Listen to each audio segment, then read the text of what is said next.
Thank you for joining me for lesson 134 and 135 of daily Sefer HaMitzvos study. So we're covering what was the lesson for yesterday on Shabbat. Today is a fast day, the 17th of Tammuz, and we're coming to the end of that. I'm going to cover two things because two things regarding the first tithe, which we've been talking about for about a week. Positive Mitzvah 127, and I'm gonna hit two things on that, so we can say that we covered two lessons worth of Positive Mitzvah 127, and then for lesson 135, we're also going to be covering Positive Mitzvah 128 and Negative Mitzvah 152. All right. So first of all, the first tithe, we're covering that. I wanted to talk about two very interesting things regarding the first tithe, the tithe for the Levites. First of all, is during the time of Ezra, the scribe, when people were coming back from exile, the Levites, a significant amount of Levites did not return to the land, and so in order to punish them and encourage them to come into the land, he took the first tithe away from the Levites temporarily, and that tithe was diverted to the Kohanim, to the priests, which the priests are kind of a subset of the tribe of Levi, so in a sense, it's still within the bounds of the mitzvah. But Ezra is kind of like the second Moses, was within his authority to make a judgment call in order to address a situation of, you might think of even as rebellion. So that is the first. Now we'll cover a second, very interesting and important idea regarding, or something that comes up in the Second Temple era regarding the first tithe. If you don't give the first tithe, by the way, the first tithe is not holy. Anybody can eat from it if the Levite allows them to. So it seems like maybe the first tithe is not so important. Maybe some people started treating it as not so important, but it actually has a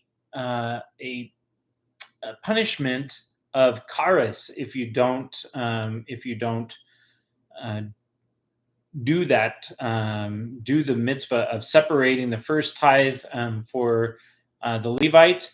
Kares, cutting off the punishment from heaven, early death, perhaps losing your world to come. It's not worth it. So the court came during the time of Yochanan the high priest, the Sanhedrin. It says, I'll read a little bit here from Mishnah Torah, chapter 9, paragraph 1. In the age of Yochanan the high priest, who served after Shimon the just, the high court sent emissaries who searched throughout the entire territory of Israel. They discovered that everyone was careful with regard to the Truma Gedolah, giving your 50th on average from your Bikurim, from your the Bikurim, and then the Truma Gedolah, the 50th, to the priests, and they would separate that. But with regard to the first tithe for the Levite, the second tithe, which was the tithe for you regarding celebrating the festivals and regarding the tithe for the poor on every third year. The people were unlearned among Israel, and they would be lax and not separate them. Um, Therefore, the sages decreed that only the word of trustworthy people would be relied upon with regard to tithes. The status of the produce of the unlearned people, by contrast, was doubtful. So we don't rely on them if they say that they separated the tithes. And so if the food is doubtful whether or not it's been tithed, it's known as damai, which means what is this? We don't know if it's been tithed yet. And so uh, here, continuing in paragraph 2, they ordained that a person should separate only the Trumat Maser from the Demai. So you'd separate out a tithe from the Demai that you get from someone who's not a Torah scholar. For it is a transgression punishable by death to consume to consume this portion, or to consume the any of the produce if that tithe has not been set apart. And the second tithe, there's no loss in doing so since the owner partakes of it. One need not, however, separate the first tithe or the tithe for the poor from demai, because the obligation is doubtful whenever one desires to expropriate money from a colleague, the burden of proof is on him. Therefore, he tells the Levite or the poor person, bring proof that it is not tithed, and then take the tithe. So it's anyway. So you would actually separate from the produce that you get from someone a tithe, and that would make it something that is eligible for you to eat. And then, so how do you become somebody who's who's trustworthy regarding this? Um, you had to jump through all kinds of hoops. You had to prove that you were scrupulous in giving your tithes, and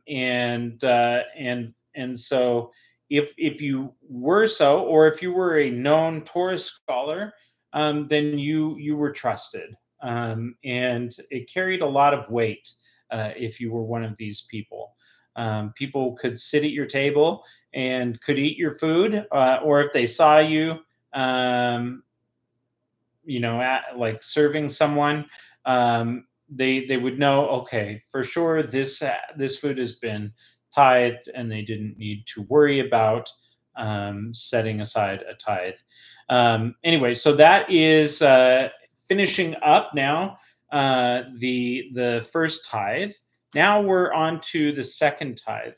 The second tithe comes from Deuteronomy 14:22. This is positive mitzvah 128, which says, "You shall surely tithe all the produce of your seed that the field produces every year." So we're commanded to separate a second tithe from our harvest, in addition to the first tithe, which is given to the Levites. Some of the rules that pertain to this tithe: the produce is brought to Jerusalem, where it's consumed by its owners. If it's difficult to transport the produce to Jerusalem, the Torah tells us, due to the distance, you can redeem it with money. The money then is brought to Jerusalem, and it's used to purchase foods, and all kinds of interesting foods. It even says strong drink, which in turn is consumed in Jerusalem.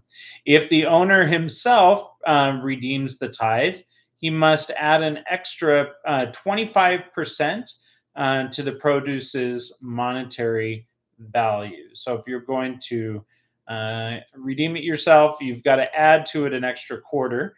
And so, yeah. there's more. The math with adding a quarter or a fifth in other cases is unique. All right, so the mitzvah only applies during the temple era, and the biblical precept applies only in the land of Israel. All right, so we're done with that mitzvah. Now we are on to negative mitzvah 152. It says in Deuteronomy 26:14, "Nor have I given it of it for the dead." And we derive from this, and let's look at the verse here real quick. All right, 26:14. It says, "I did not eat any of it, the second tithe, while in mourning, nor did I consume any of it while I was unclean, and neither did I use any of it for the dead. I obeyed the Lord my God, and I did all according to all that you commanded me." So that's the verse, and from it we derive that it's forbidden to purchase with second tithe funds any item other than food or drink. The Medrash is very interesting interpretation. The Medrash explains the verse, "I have not given of it for the dead," as referring to the funds to purchase a casket or a shroud. Though such a purchase is a mitzvah, it cannot be done with second tithe funds. It appears Rambam says, "It appears to me that purchasing anything other than food items with these monies is like giving money to a dead person, that they have no gain from such a gift." All right, so that is it for today. Let me take a quick peek at tomorrow. Tomorrow we've got 2 new mitzvahs. With God's help, we'll be back tomorrow for lesson 136.